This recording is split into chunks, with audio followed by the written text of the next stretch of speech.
You do know that lands are permanents, right? I understand that. Do you understand that? You know what a permanent is, but I'm not convinced that you do based on your skepticism of this card.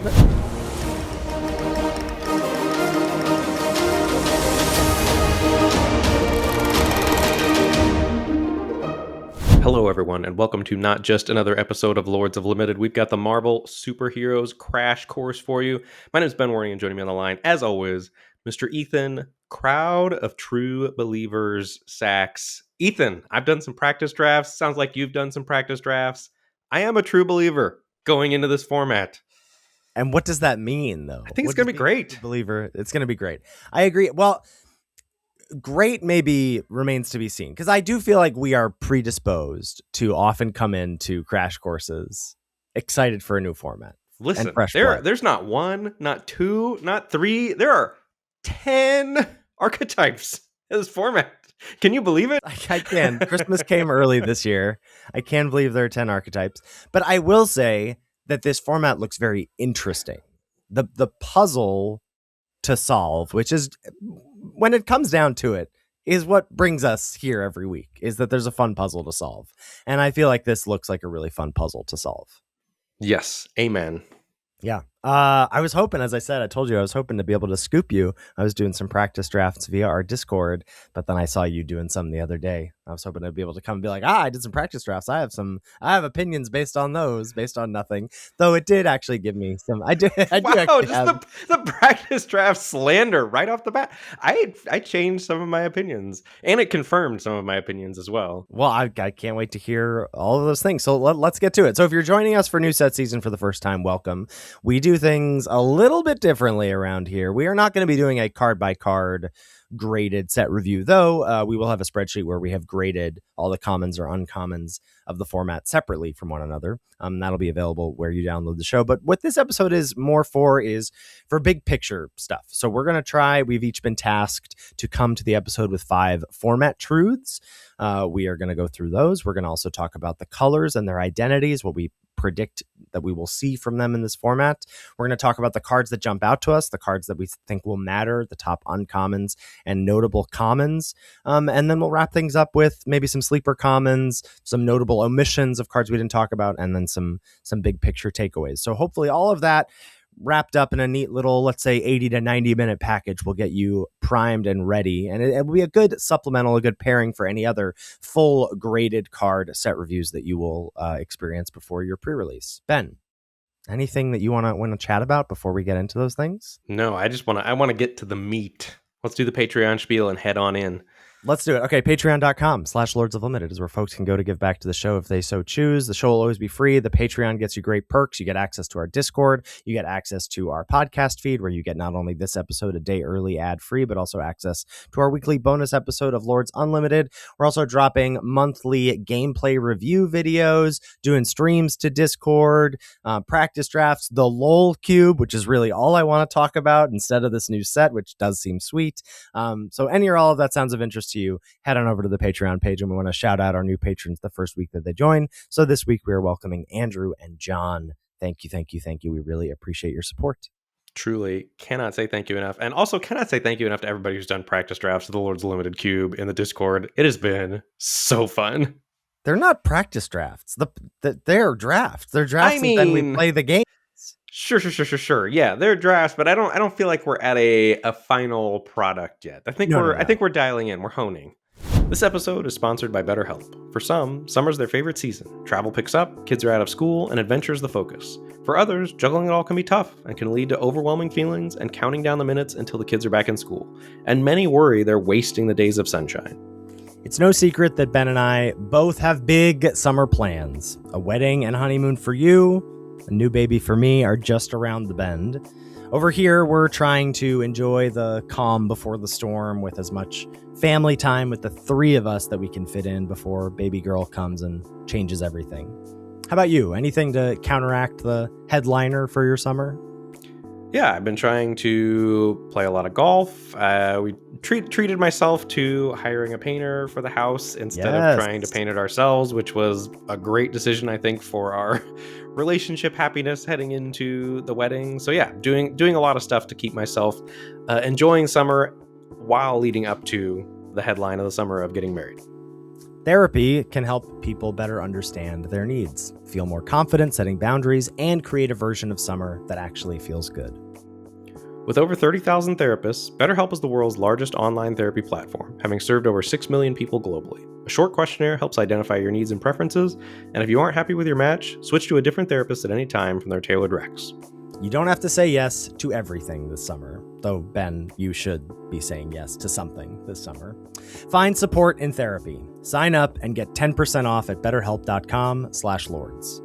That's BetterHelp, HELP.com/lords. And now, back to the show. No. And I will say for folks following along at home or whatever, I had this aha moment, and I messaged Andy and Anthony from Lucky Paper Radio. I'm sure they long forgotten about our LOL Cube journey, but I just wanted to update them and be like, hey, we got the first draft of the thing. We've done 4 practice drafts, or 4 drafts, I should say, so far. And I get it. I get the cube thing now, because as soon as that draft was done and what I had to return to was Power Cube on Magic or on Arena, I was like, oh no, I can't go back. You got a taste of the good stuff.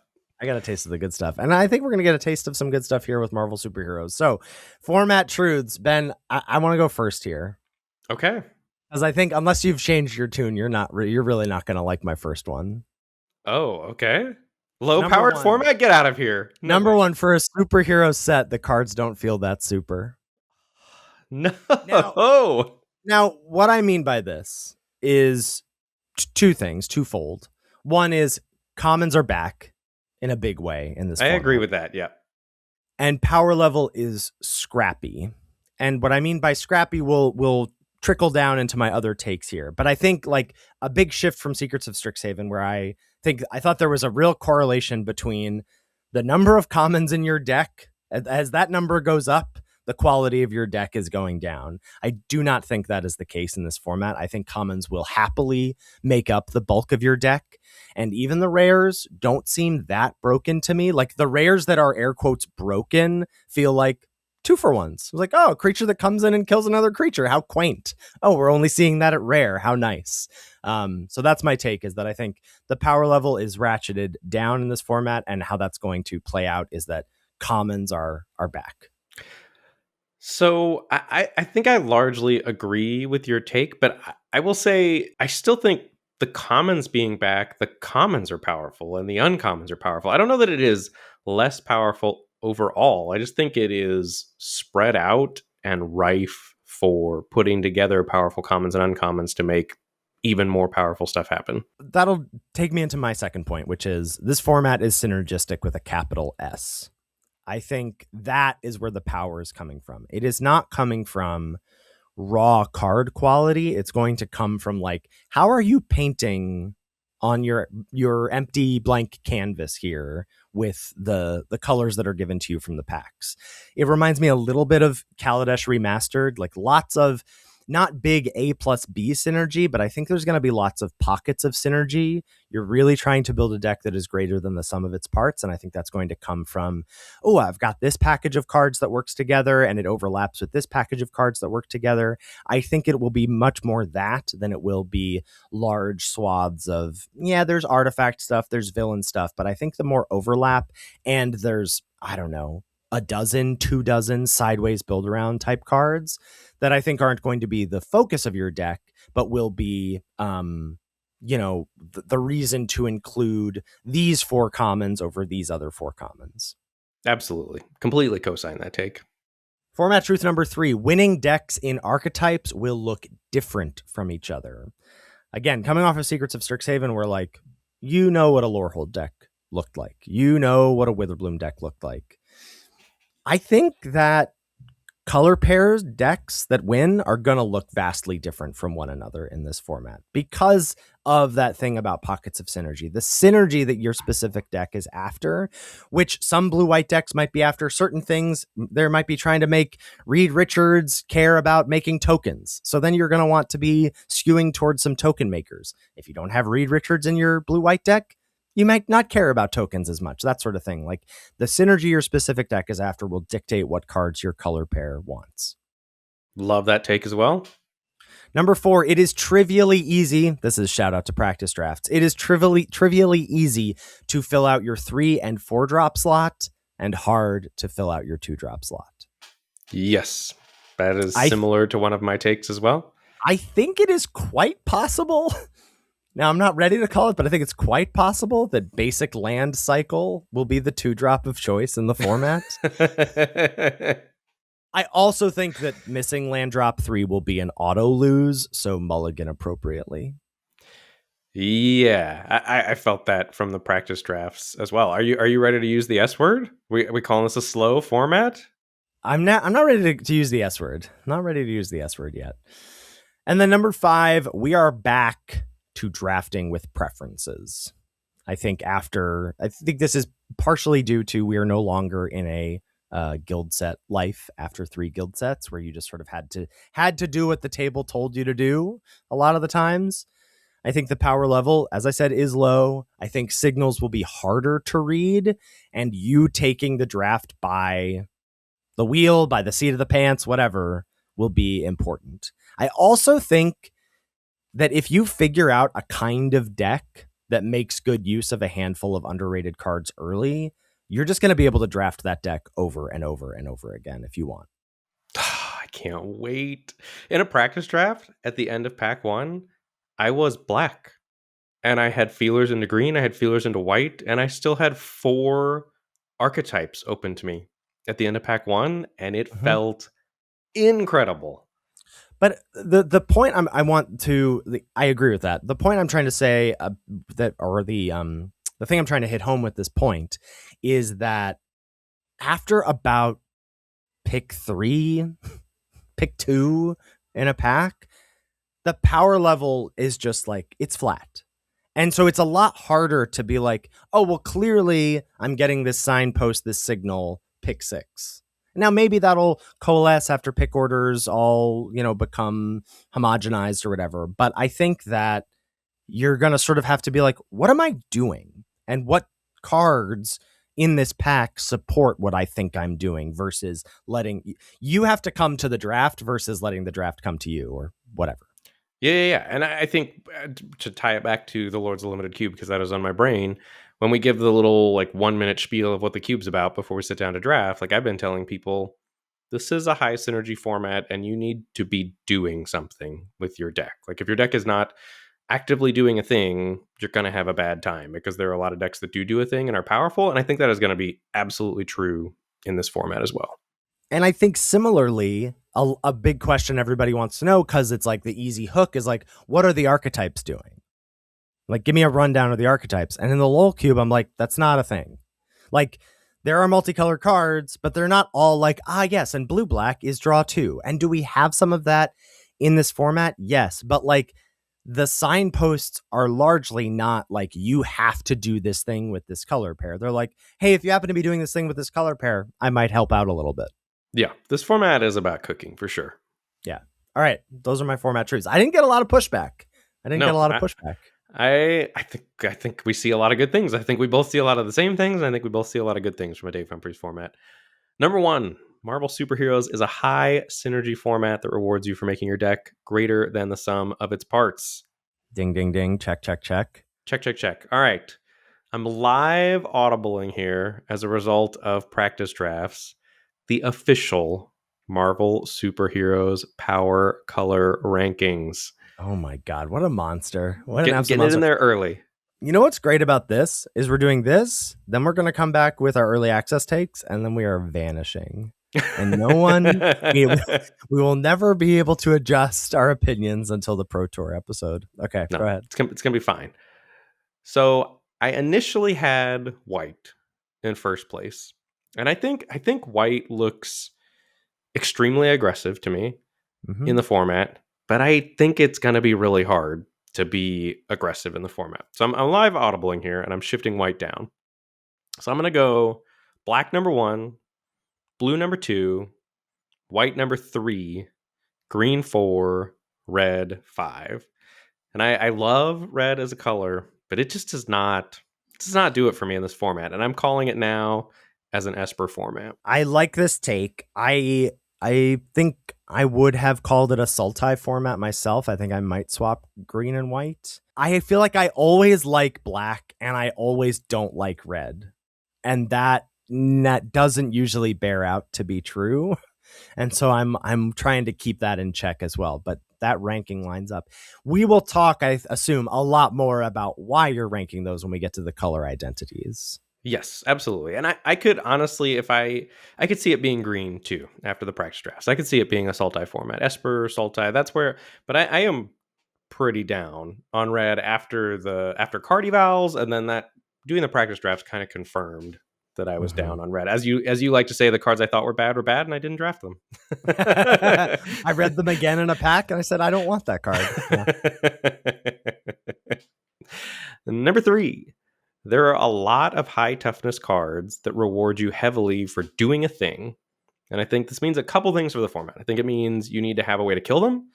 So I think removal is going to be great. And I think if you want to be aggressive or offensive or insert assertive, whatever magic term of choice, I think you're going to have a very clear plan for how you're planning to attack through the high toughness creatures. You say, I wonder if we're in whatever Rubble Rouser on turn 3 and you're just like, oh, my ears go down. I can't attack through that type deal. Well, but I think there's stuff seeded to help white attack through. And I think white-black especially is going to be good at attacking through. And random question for you in the middle of all this.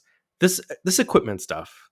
Do you think this is gonna be real? Like, there's so much garbage equipment in the packs.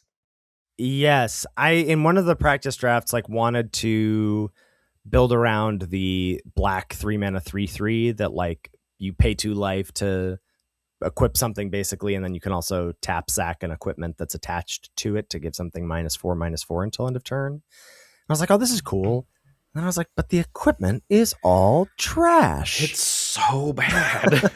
So bad. I have eyes for the red one. I think the red one might be a little build aroundy. The Hawkeye, when the thing becomes tapped, it deals a damage to something. Mm-hmm. There's a red uncommon that adds 2 damage to every all non-combat damage you deal. There's some cooking to be done there, but I think I largely agree that the equipment, it's bad. When you think the equipment is bad, I know it's bad. It's rough. That means the equipment is bad. Yeah. I know. I love me some equipment. Okay, number 4, the official Marvel superheroes archetype power rankings. You did not. I did. I'm a monster. My God. All right. What can I say? So we're gonna do some live audibling here as well. Because are these I've got tiered, or are these actually in a? It was in a 10. Probably tiers is better. If I do tier 1 and tier 2, I think that kind of clears it up. I think let's go with that. So I'm going to say tier 1, blue white, black white, blue black, green black, and green white. I think those are going to be the top 5 archetypes. Okay. And I think if I had to pick a number 1 out of those, it would either be blue black or green black. Maybe this is just a Sultai format. I think those are going to be the 2 best decks if I had to call it right now. The format looks on the slower side to me. And then in tier 2, red white, I think it's going to have some trouble attacking through everything. I think I had made these comments even that some of the equipment and aura stuff would help the spells that target creatures. I thought it was more heroic-y or something. I don't know. But the equipment doesn't fit into that. It does fit into the boosting things power, which then will matter for things that care about those boosted powers. But red white looks too fussy to me. Yeah, it looks fussy without a lot of good intrinsically aggressive cards. Yeah. Red black, bottom half of the power rankings, red green, blue green, and blue red. And if I had to pick a sleeper out of those archetypes, I think it would be blue green or red green. As much as it kills me, I love a blue red artifacts deck, and it just does not look like the tools are there for me for that to be a good deck. I think red green beats seems good because it is the most well set up for the thing you're talking about of oh no, my opponent has a bunch of 1/4s. Red green doesn't care. Red green's right. Here's a bunch of 4/4s and 5/5s. Deal with it. Yeah. So I think red green might be sneaky or not so sneaky, but I think red green can push through those defensive starts. And lastly, number 5, I should have made this number 4. 4 toughness and 4 mana value is the magic number in the format. So you're going to be able to need to attack through 4 toughness things. You're going to be able to need to kill 4 toughness things. My kind of hot take right now is that Lightning Strike isn't that good, which is the one in red, instant speed, deal 3. Like, Ooh. almost everything you want to kill has 4 toughness. And in the drafts, it is trivially easy to get your 4 mana value slot like super duper uber clogged with 4s you actively want to play. Right. Like, for example, I think this is a card that is in both of our notable commons, though this my sleeper or my hot take right now is that maybe this card won't end up mattering, which is crazy. I think I also have this take also. Which is Pet Avengers. This is the 3 and a green 4/4 reach. Oh, okay. This is the 3 and a green 4/4 reach with power up 6 and a green, put a +1/+1 counter on it, and make a 3/2 hero creature token with vigilance. Like, this card looks nuts, excellent, whatever. And I'm just worried that it, because of its mana value and because of how easy it is to get things that are slightly better than it in the 4-drop slot, that like this card looks great and I think might be pushed out by it being in a contested mana value slot. That's fair. And I think if it were anything for me, it's that the card's not particularly synergistic. Like, it's a good self-contained package of a Magic card. The one I was thinking of is Crimson Operative, the 3 and a red 3/2 artifact creature with prowess, and whenever it enters, exile the top card of your library. Until the end of your next turn, you can play that card.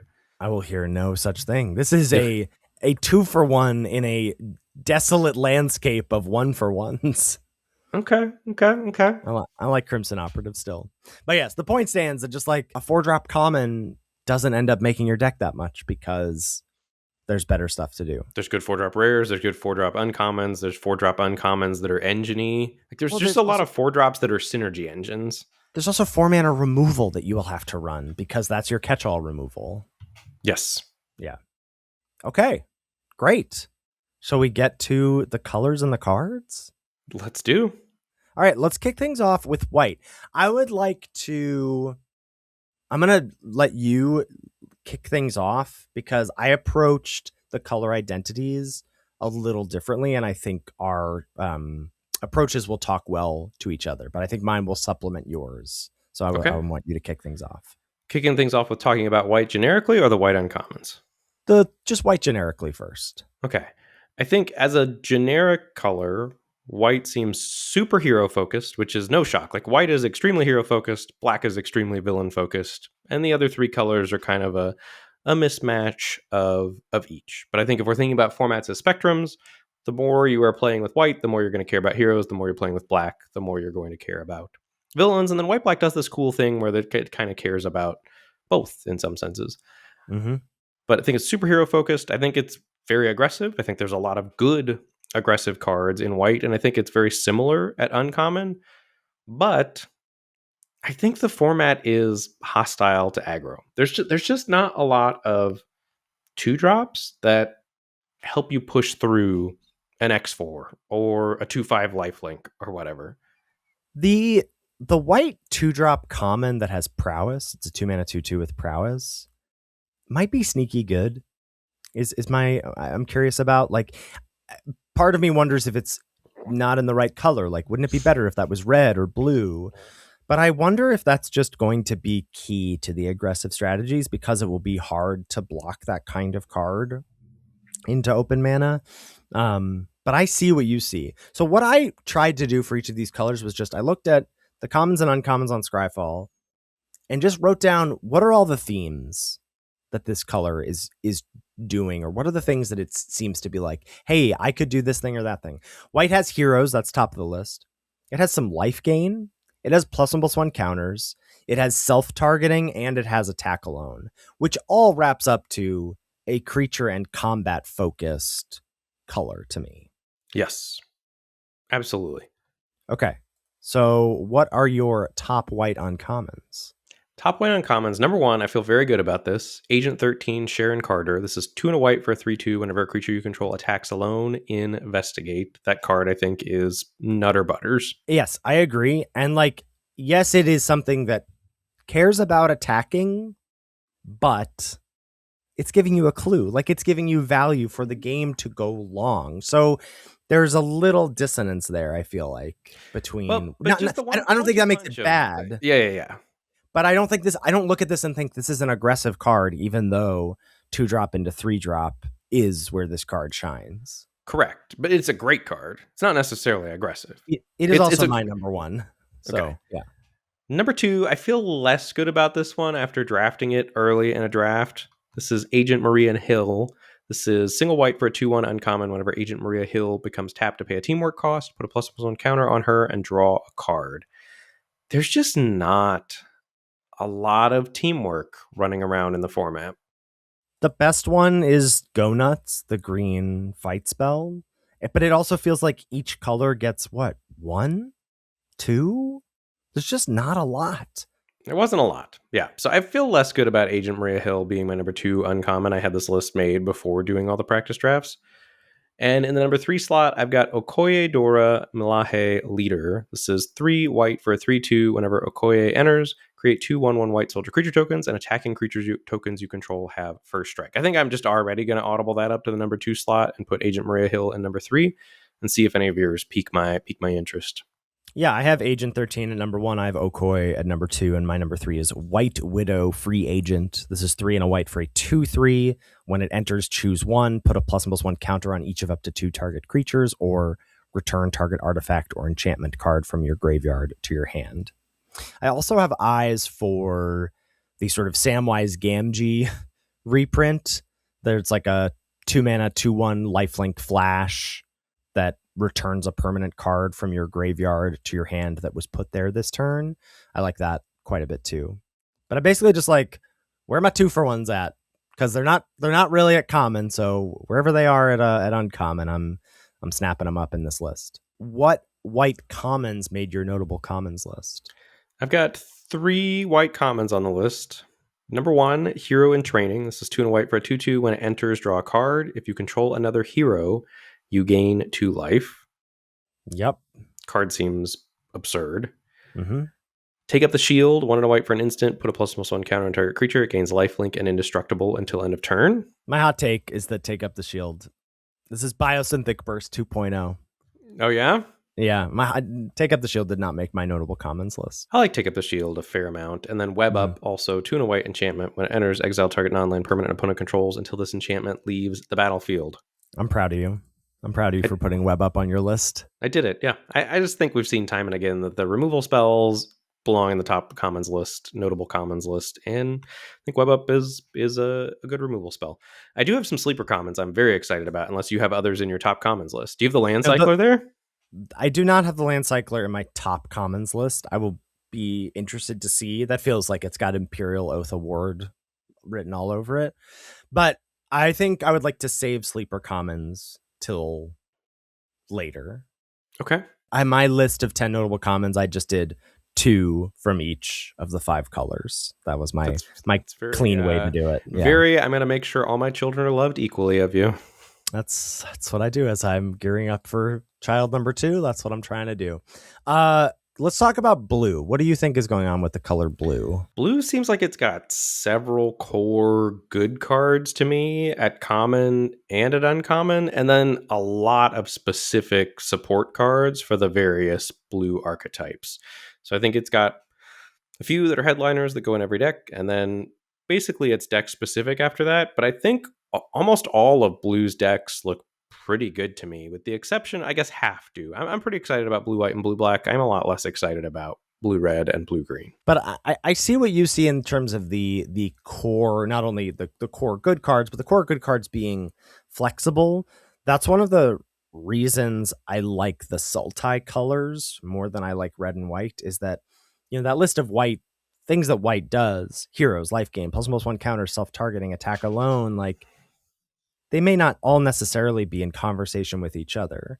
Blue, black, and green, largely, I think the cards, you can do a, what did you call it from Synergy Theory? There's like intrinsic synergy with the color. Mm-hmm. Yeah. And I think blue, black, and green all have that. So like blue's sort of overarching things that it does is artifacts, second card drawn, and self-targeting. Now, the self-targeting piece of this puzzle is interesting because red-white is theoretically the self-targeting color pair, and blue doesn't have self-targeting payoffs necessarily, but it does have 2 cantripping targeting spells. It has the turn a thing into a 4/4 until end of turn, and it has the uncommon sorcery speed can't be blocked, and both of those have draw a card tacked onto them.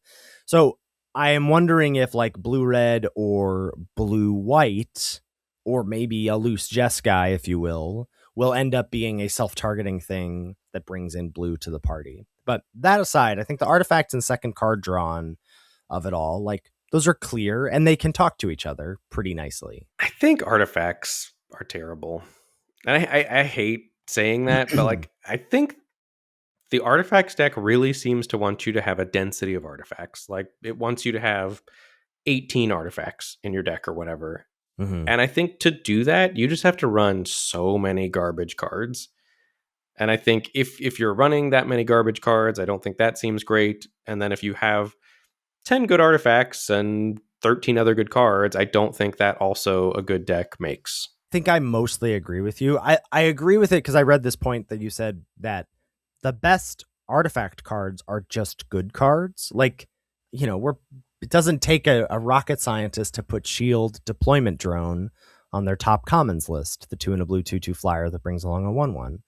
But that's an artifact. And that's like one of the you'd be like, oh, I wish I could have that. But every blue drafter at the table is taking that. And so everybody is going to have to run garbage cards. It's how you use those garbage cards that is going to make your deck good or not. Sure, I think that's a very healthy approach from you. What I do want to ask you about is I think Connive and Draw 2 looks extremely supported.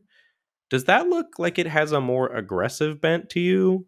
Or a more like mid-range grind, let the game go long? Or do you think you can do it all? It's a good question because I guess it just depends. Like, I didn't track where on the curve those things sit, because I think the lower on the curve they sit, the more aggressive that mechanic is. Not only because if it's connive, it's buffing your creatures, but it's giving you that hand smoothing, the card selection of it all.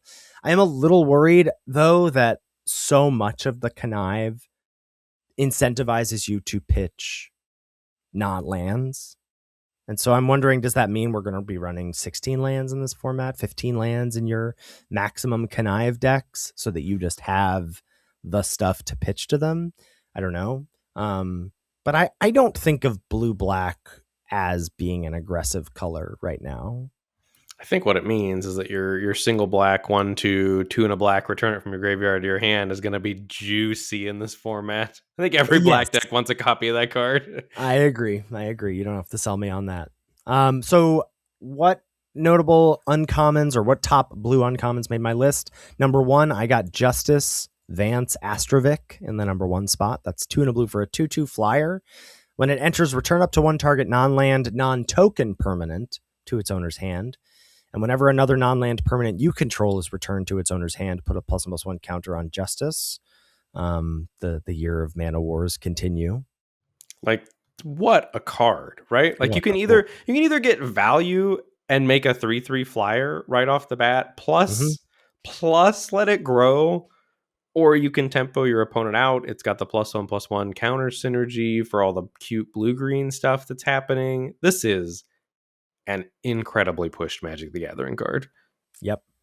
In the number 2 spot, I have Falcon Winged Wonder. It's 4 and a blue for a 3/4 flyer. And when it enters, you make Red Wing a legendary 1/1 blue bird scout creature token with flying. And whenever Red Wing attacks, surveil 1. I basically, like I said, just looking for 2-for-1s wherever I could find them. And I like the look of Falcon. And I like that it's just good. It's not necessarily trying to do a specific thing.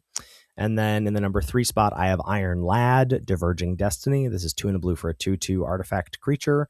With flying and vigilance, you may look at the top card of your library anytime, and it has tap, reveal the top card of your library. If it's an artifact card, draw a card. That was my number 2, and I think I'm live audibling out of Iron Lad, Diverging Destiny. I'm pretty down on artifacts, and I think I don't want to steer towards it initially. So I'm going to bump up my number 3 to my number 2. I had Justice as my number 1, also the Mana War. That card is absurd. In my number 2 slot, I'm going to put Mr. Fantastic Reed Richards. It's 3 and a blue for a 2/4 uncommon with reach. Whenever 1 or more tokens you control enter, you may draw a card. Member of the Fantastic Four. Do you know about the Fantastic Four Wombo combo? No, what's the Wombo Combo? So if you get all 4 members of the Fantastic Four, they make an infinite loop with each other that wins the game on the spot. Yeah, so here's how the combo works. So if you get all 4 members of the Fantastic Four, they have to be in play together, and then you're either going to have to do, you probably won't be able to do something to start the cycle the turn that you land them all on the battlefield, but the cycle gets kicked off the following turn if they survive. So the cycle gets kicked off by drawing your card for the turn. So if you have Human Torch Johnny Storm as 2 and a red 2/2 flyer, whenever you draw a card, if you control another hero, Human Torch deals 1 damage to target opponent. And then there's the Thing, Ben Grimm, who whenever you do damage to someone gets 2+1/+1 counters put on him. And then Sue Storm, the white one, 4 and a white 2/5 lifelink. Whenever you put +1/+1 counters on a Thing, she makes an 0/4. And then whenever that 0/4 token comes into play, You draw Reed Richards, Mr. Fantastic, draws a card, which then kicks off Johnny to do the damage, and it that loops is infinitely like really that. cool. That's really cool. Bravo. Yeah. Golf clap there. Okay. Super sick. I was doing a practice draft, and I was like, huh, this is kind of cool. Mr. Fantastic works with Sue. And then I was like, oh, they're both members of the Fantastic Four. That's cool. Yeah. And then Twitch chat was like, do you know about the infinite combo? And I was like, whoa, no, I had no idea. That's awesome. The first, like, first, that has to be on the Lords of Limited Has to be on the achievement Lords of Limited achievement list, yeah. Let's just zoom out a little bit. Mhm. Because a 4-mana 2/4 reach that says, do a thing, do this specific thing, and I'll draw you cards. Like, we would in a normal format be like, you can't do that. I'm gonna push back against that. We had the 2/4 thing in whatchamacallit? The format with the elves. What was the name of that? Lorwyn Eclipsed was the format. Lorwyn Eclipse, thank you. We had Lorwyn Eclipse, and we had the 2/4 elemental that was whenever you cast the spell mana value 4 or greater or whatever, you drew a card. That card was excellent, and I loved it in the crash course, and you poo-pooed it, and it was great. Oh, Rhymeful, whatever. Tana Speaker. Yeah. That was excellent. It was excellent. And I said it was going to be excellent in the crash course, and I think Reed Richards is going to be excellent as well. Okay. I mean, I agree. I like Reed Richards a lot, but I feel like that kind of card is not always excellent, but maybe I'm wrong. Maybe 4-mana 2/4s that say I'll draw you cards if you do some work are good. It's I think on the more powerful end of a long list of 4-drops that say you need to kill this. Don't let me untap with this. And I think it is on the stronger end of that subset of cards. Okay. And then I'm going to audible to my number 3 slot as your 3/4 flyer that brings the token along with it. Nice. In terms of notable commons, like I said, Shield Deployment Drone, the 3-mana 2/2 flyer that brings a 1/1, obviously. And I went with We Say Thee Nay. Ooh, hot counter take. Spell. 1 and a blue, instant. Counter target spell unless its controller pays 2. It has a teamwork cost of 2. So if you pay the teamwork cost, you counter that spell unless its controller pays 4 instead. I just think, I think Quench with scalability is going to be pretty dang good. Well, I kind of like that in theory with all the talk of mana value and your 3 and your 4-drop slot getting clogged and it being hard to play your 2-drop slot. And then people are going to be tapping. Like you can kind of anticipate on turn 4, people are going to be tapping out to slam one of their many good 4-drops. I like that take. Yeah. So those are my 2. I did not put that on my top commons. I have Shield Deployment Drone. Obviously, that card is just bread and butter great. It's quality card that is also synergistic, brings a token along for Mr. Reed Richards. It's an artifact for the artifact deck. It's just a great card. I went Trickster's Stratagem as my other blue common that was notable. It's 3 and a blue sorcery. The owner of target creature an opponent controls puts into their library second from the top or on the bottom. Then up to 1 target creature you control connives. I think this is not instant speed, but it does go second from the top, which we've seen is a huge deal, and also has the connive tacked onto it. It's going to trigger all your draw 2 stuff. It's going to trigger all your +1/+1 counter stuff. I think a removal spell like this that is synergistic in a high synergy format is going to be a great player. Yeah, I wanted to know your take on sorcery versus instant speed on this kind of effect. Your usual take is that how good this effect is do we have the triumvirate of counter spell, draw spell, and this spell to play together at instant speed? And it being at sorcery speed means we don't have that. We don't have that, but I think it is a powerful enough card that I think that makes up for it. Okay. All right. Cool. Moving on to black, the number one in the official power rankings. What's going on with black? I think black gets great interaction at common. It gets good villains at common. It gets an absolutely premium creature that's at its best in green black and red black, and that is Hydra Troopers. We saw this last week on the previews episode. The Tuna Black 3/2. When it enters, make a tap 2/1 villain creature token with menace if there are two more creature cards in your graveyard. Otherwise, mill two cards. That is absurd. And then black's uncommons are absolutely juiced. The identities I saw for black were villains, second card drawn, and two creatures in yard. And not only do all three of those talk to each other, but they look so supported from just this color. Like you have payoffs and enablers in just this color. Yeah, black is self-synergistic for sure. Yeah. Top black uncommons, what do you have? Number 1, Dark Deed. This gets the job done. All those X4s that are running around that need to get off the battlefield, this does it efficiently. This is 1 in a black for an instant. Target creature gets -4/-4 until end of turn. Yep, that's my number 1 as well. This is really efficient in the scope of the format. Like oftentimes, and it fits your bill of 4 toughness is the real thing you have to deal with. But oftentimes I feel like the removal comes from commons. And the uncommons is where you get your powerful cards, where you get your build around cards. And in this format, I feel like Dark Deed just sort of skirts that a little bit. Like Dark Deed might be the best removal spell, full stop. Yeah, Dark Deed is really strong. Yep. My number 2, Claw Sonic Subjugator. This is 2 in a black for a 2/2 uncommon with Sonic Attack. Whenever Claw enters, target player reveals a number of cards from their hand equal to 1 plus the number of creature cards in your graveyard. You choose one of them. That player discards that card. I think this card is insane. There was in Bloomborough. There was the little lizard. Stalker Warlock. Yeah. This card has that kind of vibes written all over it. It's at worst, it's 2/2 Burglar Rats, and at best, it's 2/2 Thoughtseize your whole hand.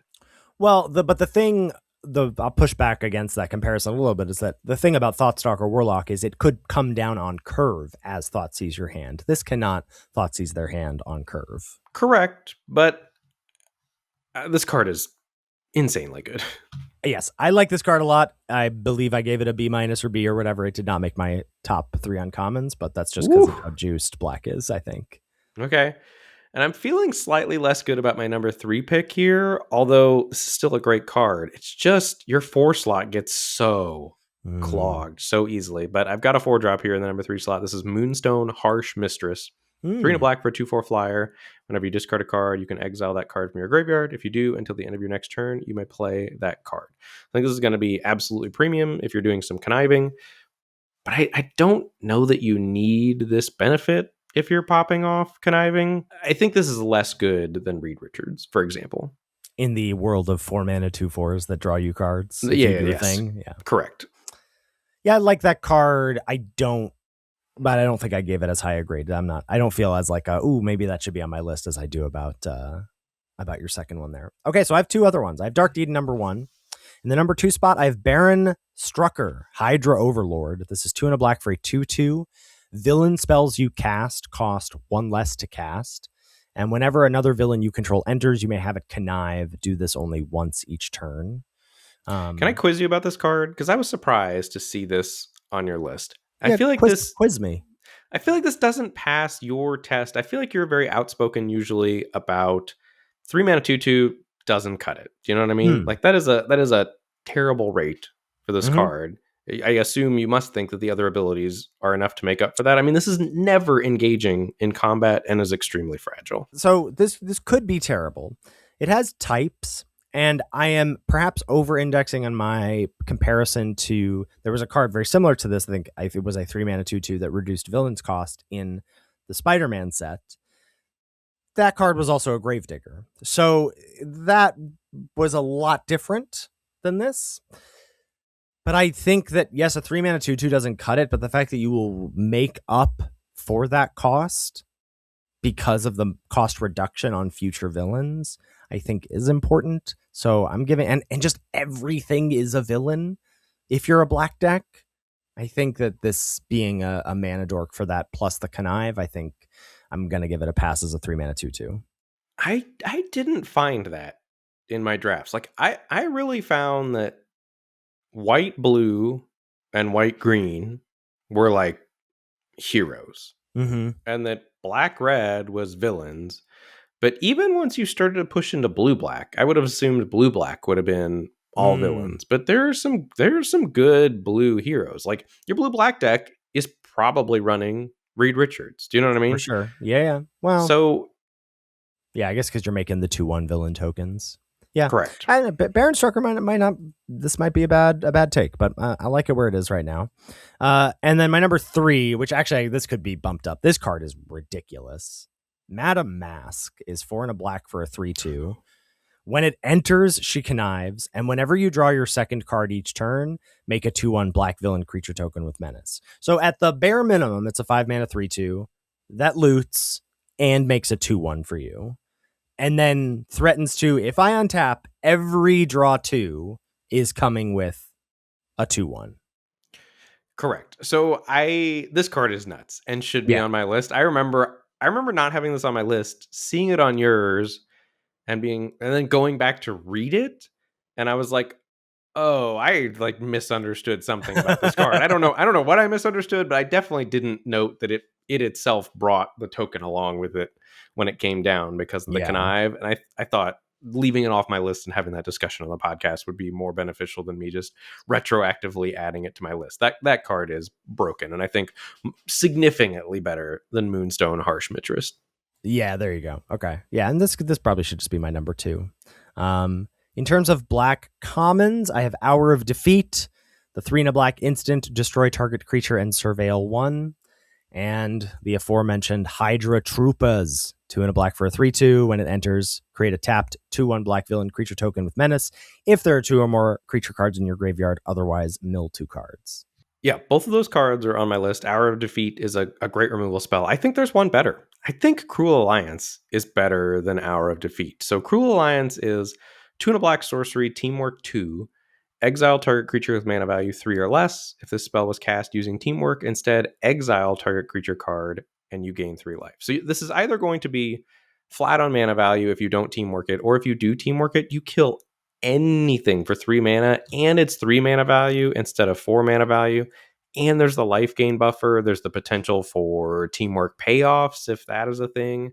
I don't really think that's a thing, but I just think this is a more efficient, more powerful removal spell, despite the fact that Hour of Defeat is instant speed. I don't think you're going to care particularly that your removal is instant speed, because I think the play patterns are going to go, your opponent slams something that you need to kill before they untap with it, and you're just going to kill it on your turn. I think that is how the play patterns are going to play out for removal largely. And to my point about if I'm not a take up the shield believer, the reason it has to be directly proportional to that spell being good. Correct. Like the better that spell is, the worse take up the shield is. Yeah, I was just feeling like Teamwork 2 was a cost. Like a cost that I felt like was too much. But the 3 life, and plus if I think about like how skeptical I was of stationing, like Teamwork is stationing. Right. Well, and Black-White's not going to care about stationing or teamwork, as it were, because you're going to be attacking with only one thing. Correct. And then Black's going to have a billion 2/1 menace villain tokens running around to tap. Yep. Yeah. All right. I'm into it.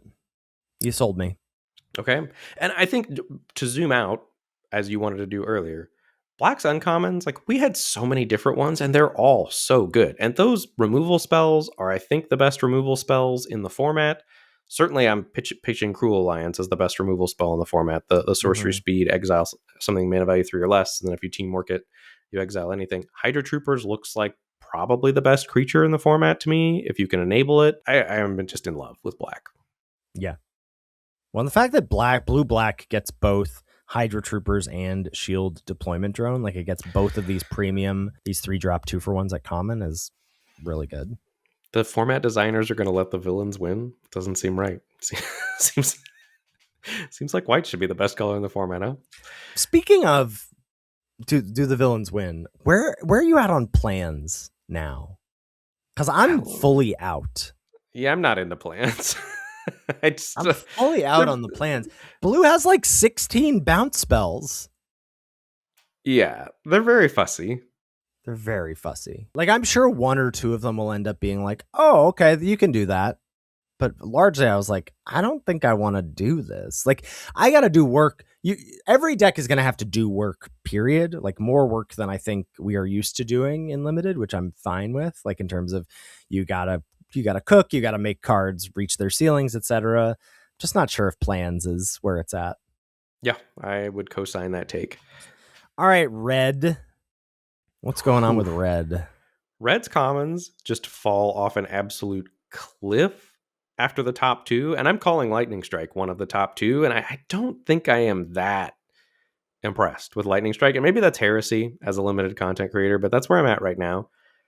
Just not very impressed with it as a color in general. All of the archetypes pull you in vastly different directions, like extremely different directions. And it's not like you get a good card for red green, or you get a good card for red blue, or you get good cards for red black. Like, they're just mediocre cards that kind of go in one of these four disparate decks.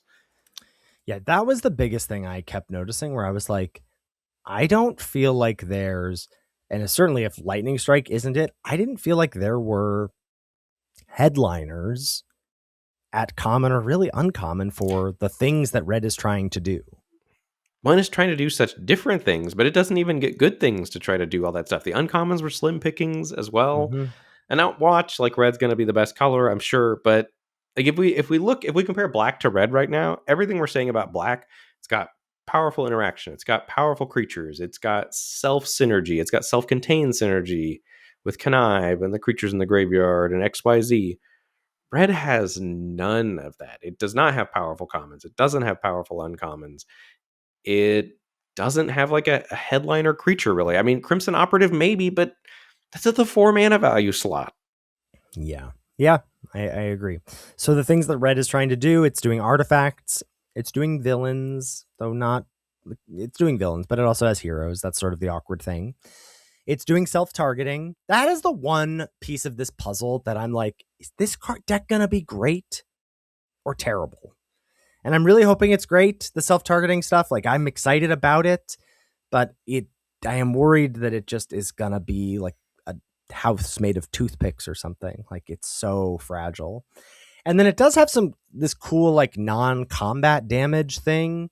One of the cards I am more excited about is a payoff for this. Let me see if I can find it. It's Hawkeye, Young Avenger. It's 3 and a red for a 2/4 with reach. If a source you control would deal non-combat damage to an opponent or a permanent an opponent controls, instead it deals that much damage plus X, where X is Hawkeye's power. There's quite a few ways to support this card in the format. Like, Lightning Strike goes face, Truck Toss is a deal 4 that goes face. There's Hawkeye's Bow that is an equipment that deals damage when something is tapped. Like, there's a real like, oh, I do a Hawkeye deck. The problem with that is that what if they kill your Hawkeye? Yeah. And Hawkeye is legendary, so it's not like you can be like, I load up the board with my 3 Hawkeyes and I'm ready to go. It's like, no, you get 1.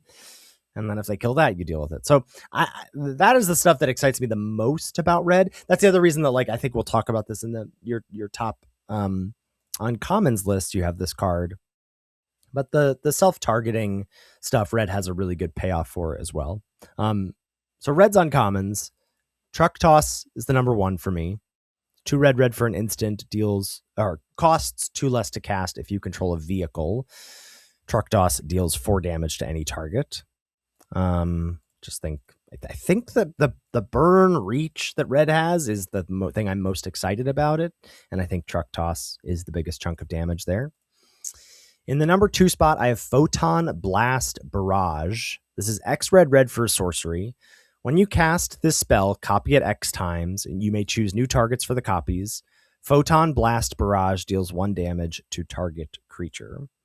So this is a tricky card maybe to like parse out. So it's like red, deal 1 damage. 3 mana, it deals 2 damage. 4 mana, it deals 3 damage. 5 mana deals 4 damage. And you can split that as you see fit. If if toughness is very high, this card is atrocious. But like picking off a bunch of villain tokens and whatever, I think this card is good. And speaking of infinite combos, or not infinite, but there's a pretty sick combo with this in red. With the Red Hulk? With Red Hulk, exactly, yeah. So Red Hulk is 4 red for a 6/7 reach trampler, and it has Enrage. Whenever he's dealt damage, you put a +1/+1 counter on him, and then when you do, he deals damage equal to the number of +1/+1 counters on him to any other target. So if you do Photon Blast Barrage for 4, then that's like 15 damage total that Red Hulk can deal. Yeah, that's going to be a sick Wombo combo. Outside of that, I don't think Photon Blast Barrage is a particularly good enough rate, but I was thinking about it wrong in terms of card evaluation. I was thinking about it as 3 for 1, 4 for 2. I was thinking about it as a worse rate than it was. So I'm glad that you cleared that up for me, because I definitely had the wrong vibe about that. And I do think that makes it better than I thought it was. Probably good enough that it should be in my top uncommons as well, but not because I love it particularly, more just because I had a real hard time deciding what my third uncommon was even going to be. I should have Hawkeye on my list. Like Hawkeye, I just like a lot. That's the card that I'm most excited about in red. So I will audible and put that on my number 3 spot, because I believe my actual number 3 is on your list. Yes. So I'm gonna just audible and say Hawkeye is my number 3. Okay. Number 1, I've got Iron Fist Living Weapon. This is 2 in a red for a 2/3. Whenever you cast a spell that targets a creature you control, Iron Fist gains tap. Iron Fist deals damage equal to his power to any other target until end of turn. If the self-targeting stuff is going to work, it's going to be because of this guy. I mean, Iron Fist Living Weapon, target it with Blazing Crescendo, tap to deal 5. Deal 5? And you've drawn a card from Blazing Crescendo. Like, yeah, that's got to be real good. This card is rare power level at uncommon. This is an extremely pushed uncommon. Yes. Yep, I agree. And if you can find ways to target that are going to cantrip or that aren't going to be running bad cards to make your good card good, I think that card's going to be quite good. I've got Truck Toss in my number 2 slot, and then the number 3 slot, I have had Loki Laufey Sun. This is 1 in a red for an uncommon 2/1, legendary creature, god, sorcerer, villain. And it's got 1 tap. When you cast a next instant or sorcery spell with mana value less than or equal to Loki's power this turn, copy that spell. You may choose new targets for the copy. And it's got power up 4 in a red, put 2 +1/+1 counters on Loki. So potential to pop off here with instants and sorceries. And I do think red is playing certainly most heavily, if we're talking about it as a self-contained color, in this self-targeting space.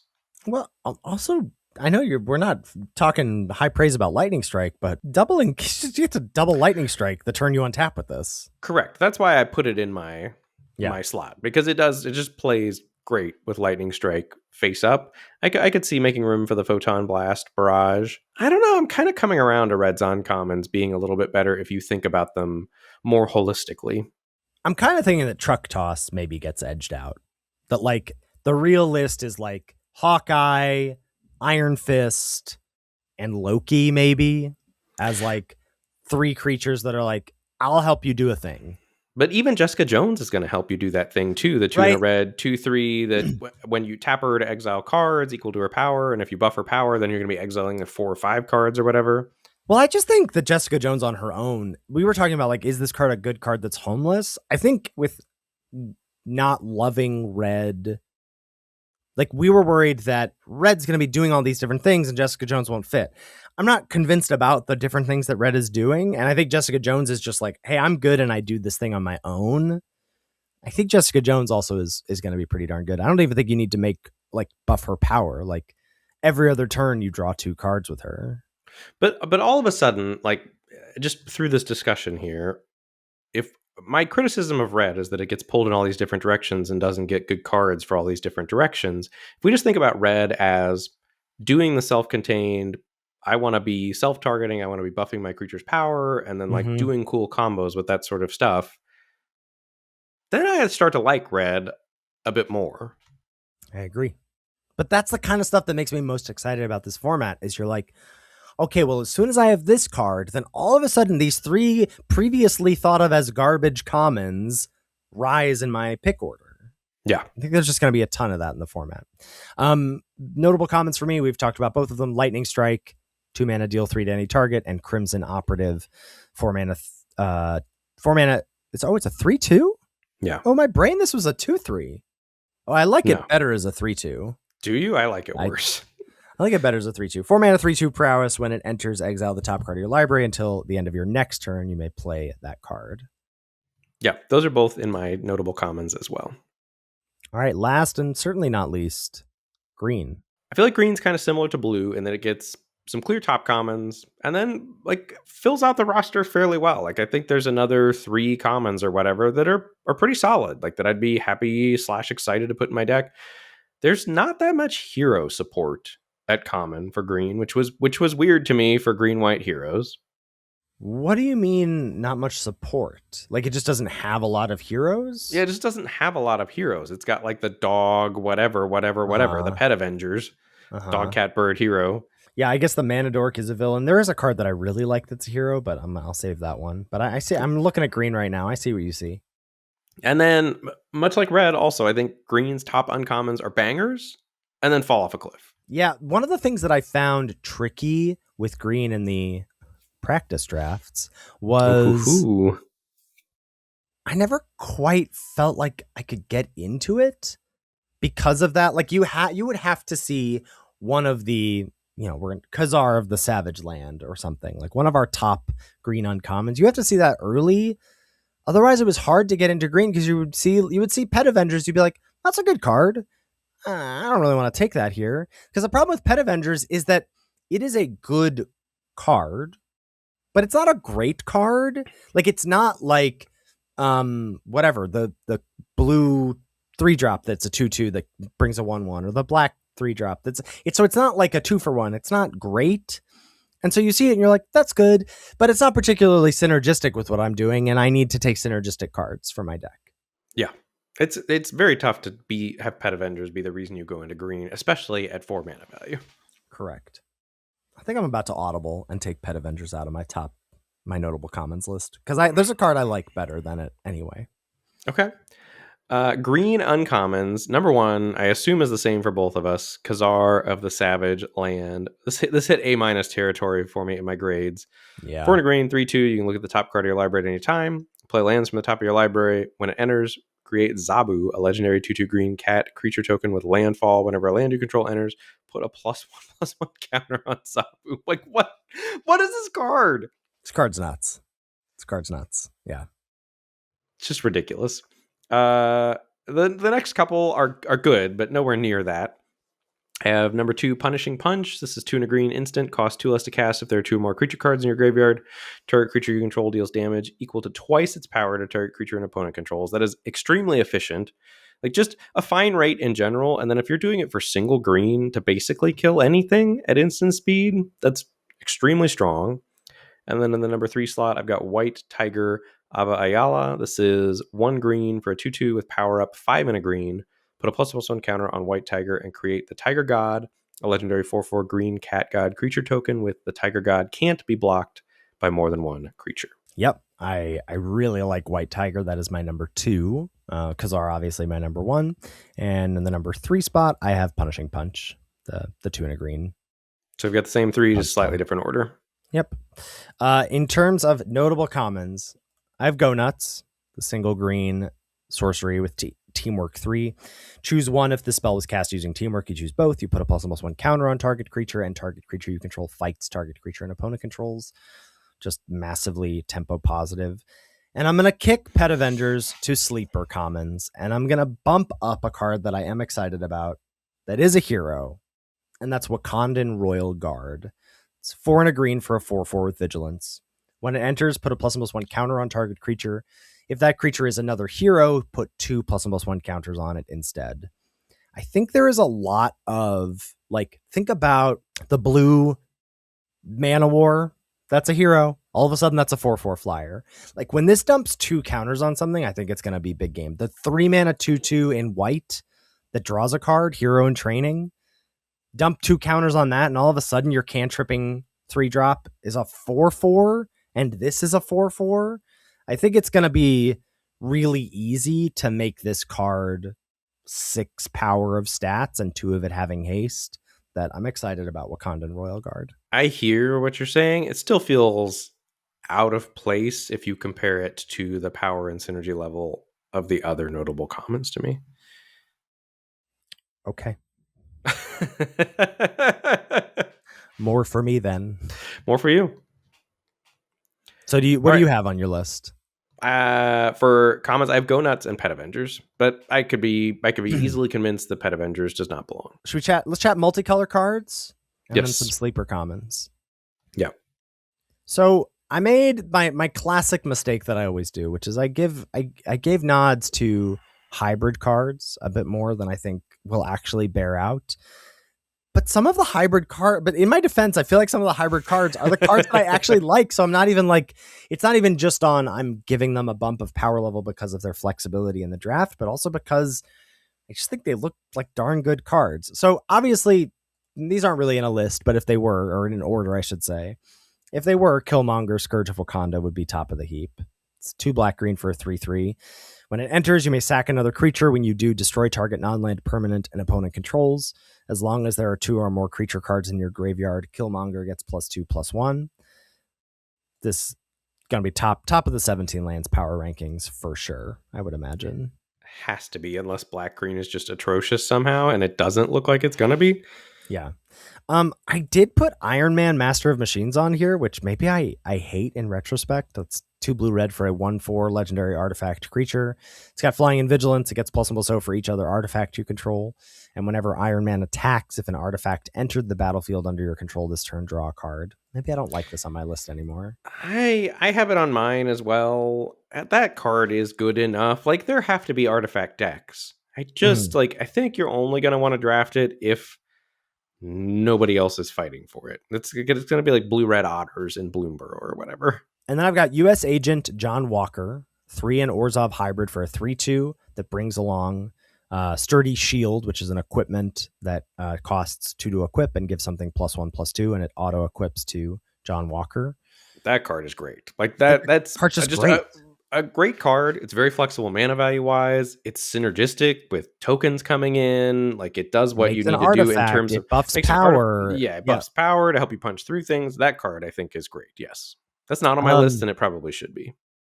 I have War Machine Legacy of Iron. It's 2 and Boros hybrid for a 1/3 flyer. This is an artifact creature as well. It's a hero as well.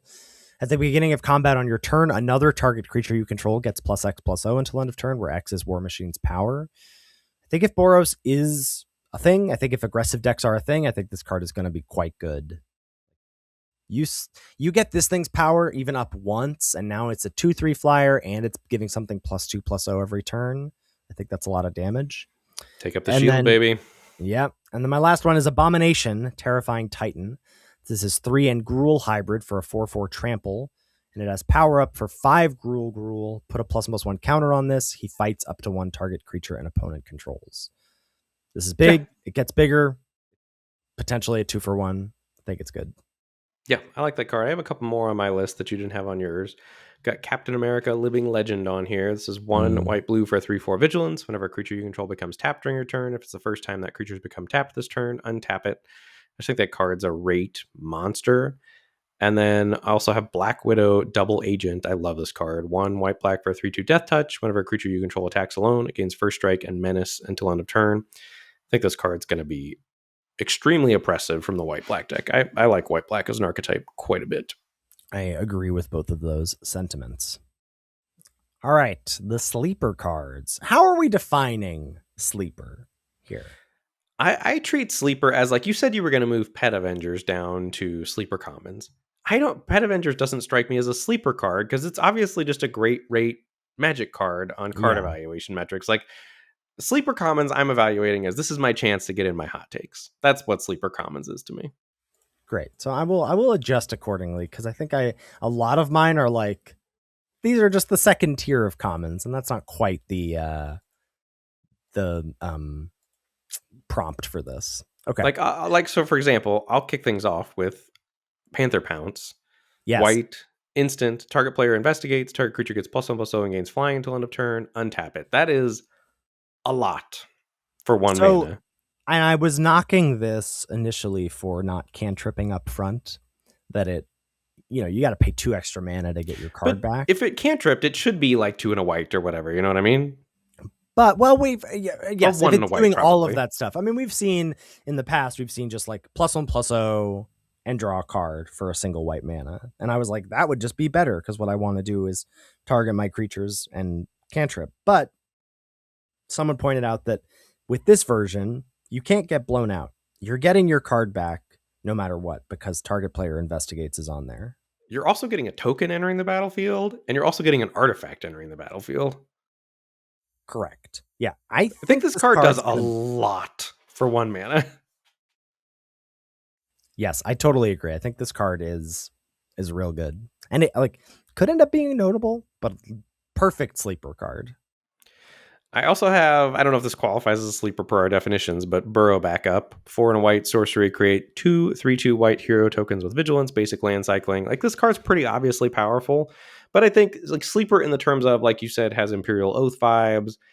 Land cycling is great. The 2 tokens is great with stuff like Reed Richards.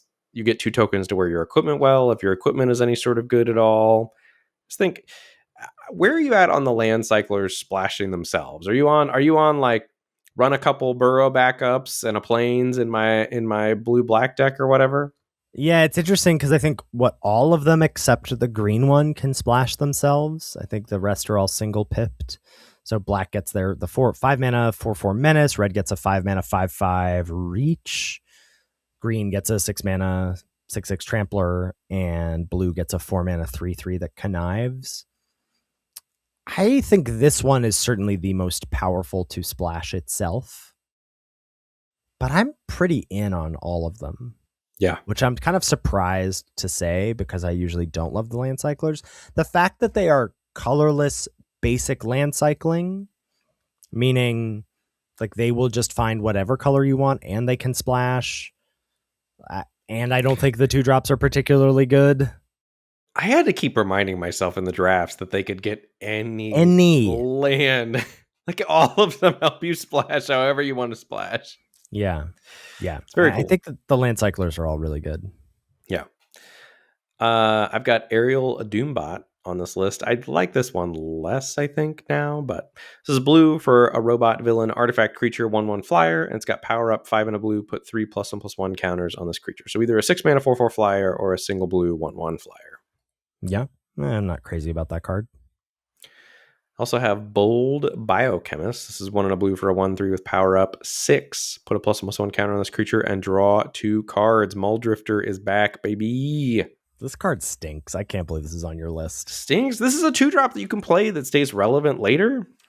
This is Landscape Painter. Like, we've seen this kind of card set over set. And it's not just, yes, Secrets of Strixhaven was an outlier in terms of how cards fit in there or whatever. But like, derpy 2-drop up front, pay 6 mana later to draw 2 cards and make your derpy 2-drop not so derpy. This is just not a good card. I could be convinced that you're right. I don't think that card's yet. I want to talk to you about this card. This card I cannot wrap my brain around. Atlantis Attacks. That's on my list. Blue. I love it. I know this is such an interesting card. 5 blue for a sorcery. It is teamwork 4. So choose one, and if you pay the teamwork cost, you get both. Target player creates a 6/5 blue Leviathan creature token with hexproof, and return 1 or 2 target non-land permanents to their owner's hands. I love this card for several reasons. One, it's incredible. Like, if you cast it, I think the game's going to be over. Like, 6/5 hexproof plus bounce 2 things, maybe for value on your end or templing your opponent out. That is, again, like uncommon or rare power level, assuming you can cast it at 7 mana. Like, if it were a rare, it would probably cost 5 instead of 7 or whatever. But this is in the color that gets to connive. So, like, when it's not good, I think you're going to be able to pitch it and get your +1/+1 counter. So I like that aspect of it. There is some tension there, though, in that connive maybe incentivizes you to pitch extra lands and not get all the way up to 7 mana. But if I have to pick greater garbage on this card, I'm going to say sleeper great. Yeah, I think the format is slow enough that you can get there on it. So it's also on my sleeper commons list. I'm very intrigued by it. I've got a lot of blue commons on my sleeper commons list. I think blue is deep at common. Futurist Forge also looks pretty good to me. 1 in a blue, when it enters, draw cards, an artifact that cantrips up front, and then you can pay 3 in a blue, sack it to draw 2 cards. But getting to do that in installments is pretty nice. And I also think Frozen in Ice does not look horrible. That's the 2 in a blue aura. When it enters, tap enchant a creature. Enchant a creature loses all abilities and can't become untapped. Like, I think blue's going to need to get stuff dead, and I think this is about as close as blue gets to getting stuff dead. And I think not sending stuff to the graveyard is gonna be a benefit because black really cares about 2 things in the yard. So like web up, exile removal, and this are actually gonna be beneficial to you. Yes. I think this card looks good. I feel like you gave this a 0 in our grading. This is Helicarrier Strike, single white instant with teamwork 2. Deal 2 to target attacking or blocking creature, or deal 4 if the teamwork cost was paid. That's very efficient. It's very efficient. I think single mana to deal 4. 4 is the magic number. Yeah, you're selling me on that. All right, I'm sold. I think Helicarrier like just getting a better curve for white as well. Mm-hmm. Yeah. I mean, it's not good. Like the knock against it is if white only does aggressive, it's a very bad aggressive card. That's why I think I gave it a 0. Yeah. Okay. But if mana efficiency matters more, then all of a sudden I'm all about the card. Is this card greater garbage? Red Room Recruit. 1 in a black, 1/2 human spy villain. When it enters, it connives. It's too small ball. It's not good. It's not Rafine's Informant? No. Why not? Just because it's a 1/2? I mean, you'll play it. I don't think that's a sleeper common. Yeah, like you're having to pitch something real to turn it into a 2/3. 2/3's kind of whatever. You really want your stuff to die. It's harder for it to die if it's a... But this is a free way to get creatures in your yard for black. Yeah. I mean, I see all that. I still don't love the card. I'm going great on Red Room Recruit. I think this is a sleeper. I've got Hydra Infiltration on my black sleepers. This is 3 in a black enchantment. When it enters, target opponent discards 2 cards, and whenever a creature you control attacks alone, target opponent loses 1 life, and you gain 1 life.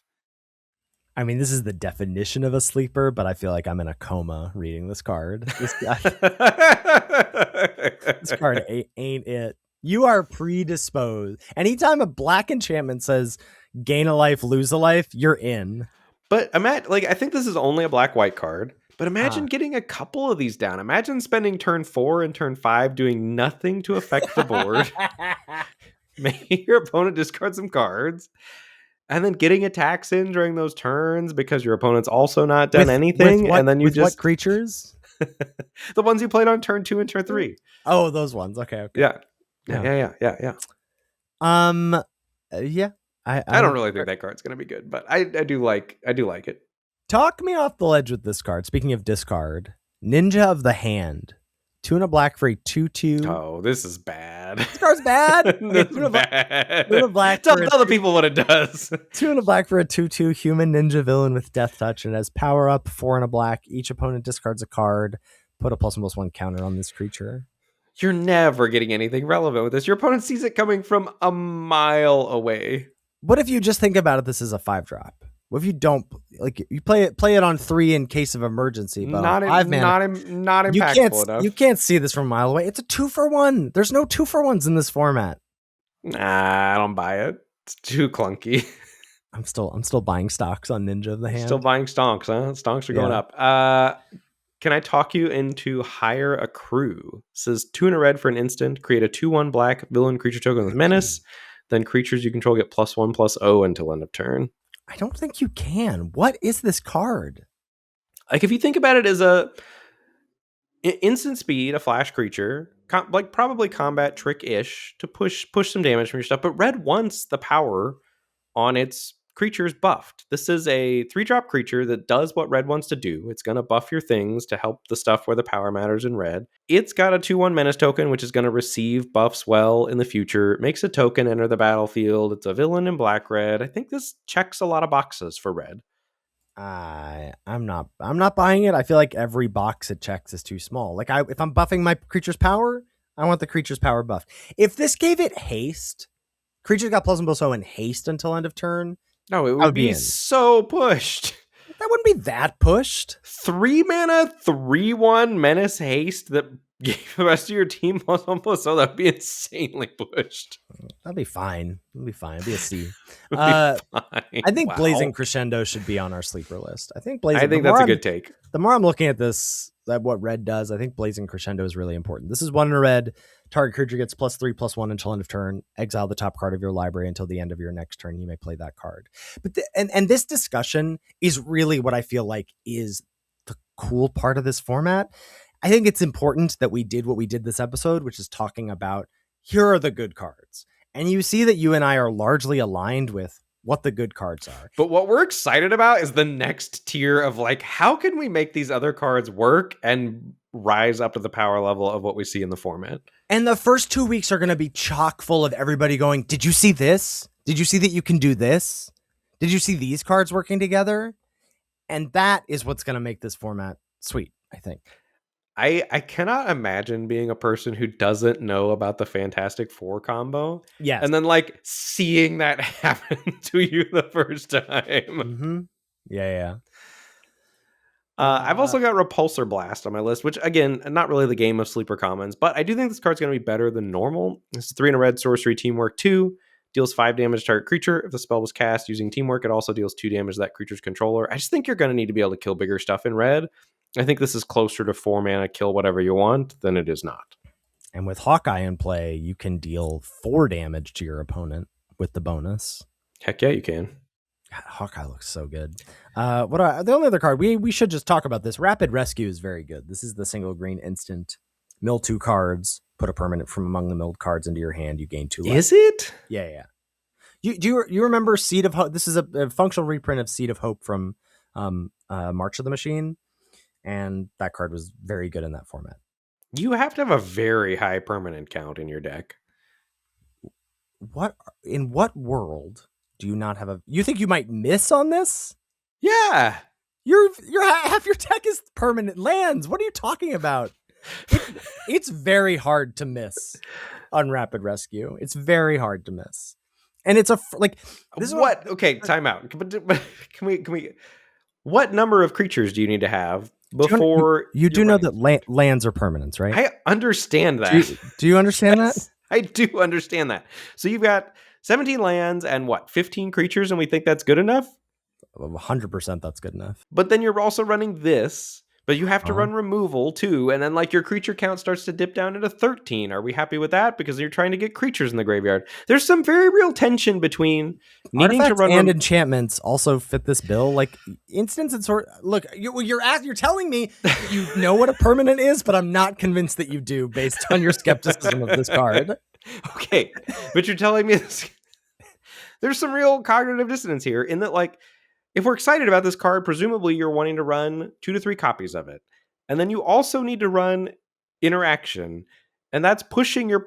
this card being in your deck is pushing your permanent count lower. This is a good card. I don't know how to talk about this other than either telling you just it's a good card or... to listing what types of magic cards are permanents. Or I could do something else that you're... option. This other thing you're not going to like me doing is pulling up 17 lands for March of the Machine and telling you... I'm going to hate that. You're going to hate that. Let's wrap up this conversation here. The thing that I really like about this, I think it's just going to be good for green, but in green-black specifically, the fact that this lets you, okay, I can do this on 1 and maybe bin a creature, grab a land, do either mana cycle on 2 or connive on 2, and then turn 3 Hydra Troopers is just on already. Yes. Yeah. That is great. A couple other green cards. Undercover Scrawl looks better than normal to me. Usually I don't like a green mana dork, but this is 1 in a green for a 1/1. Taps to add a mana of any color. As long as there are 2 or more creature cards in your graveyard, it gets +2/+2 and is all creature types. Mm-hmm. Also really like Ant-Man's Army. This is 2 in a green 3/2. When it enters, create a food token or a treasure token. I think that card is pretty pushed. Probably better than the hero, the bird, cat, dog hero. The Pet Avengers. Pet Avengers. Just the fact that it's 3 mana instead of 4 mana, I kind of like more. Well, and whenever If you've got your little life gain pockets of synergy, making a food is nice. Treasure It's for got splashing and artifacts are landfalling. entering the battlefield. It's Yep. it's rectangles. I like Ant-Man's army quite a bit. And then the last one, I think this is my hottest sleeper, or the sleeper I think I'm most likely to be right on, which is Agents of S.H.I.E.L.D. This is 2 and a white for a 2/4 hero. Whenever a creature you control attacks alone, that creature gets +1/+1 until end of turn. I think this is going to let you push damage, and I think is going to be actively good in multiples on the battlefield. Like this is basically 2/4 exalted, and I think the format wants you to be attacking with large things. The tension for like cards like this, and what was it, Agent 13, the white uncommon? Mm-hmm. I'm just worried about the 2-drops that you can curve these into. Yeah, the two drops get outclassed pretty quickly in the format, I think. Yeah, we haven't talked a lot. Like the cards that we've listed have not been 2-drops. They have not largely been 2-drops, no. Yeah, so I'm curious to see that. I think I've got eyes out for the 2-mana 2/2 in white that has prowess. I think that looks good to me. But yeah, but maybe it just doesn't matter. Maybe you just play whatever 2s you have, and then Agents of S.H.I.E.L.D. makes those 2s better. Yeah, I do like Agents of S.H.I.E.L.D. as a card. I'm really excited about this format. I am super excited for this format. It just looks like there's so much room to explore and do fun, creative things, and that you're going to have the time to do those fun, creative things. Mm-hmm. Yeah. All right. That's it for me. Left it all on the field. I agree. Same here. I have nothing else written down. Okay. On that note, thank you as always to Salty Pretzels for our intro and outro music. Make sure you give it a listen. You can find all of our content at lordsoflimited.com. There's links to our episode backlog, our YouTube channel, our Twitch streams, our Patreon, our merch, all of that available at lordsoflimited.com. If you've got any feedback about the show or any questions, shoot us an email at lordsoflimited@gmail.com. Thanks so much for listening, and we'll catch you next week for another episode of Lords of Limited. Thanks, everybody. See you later.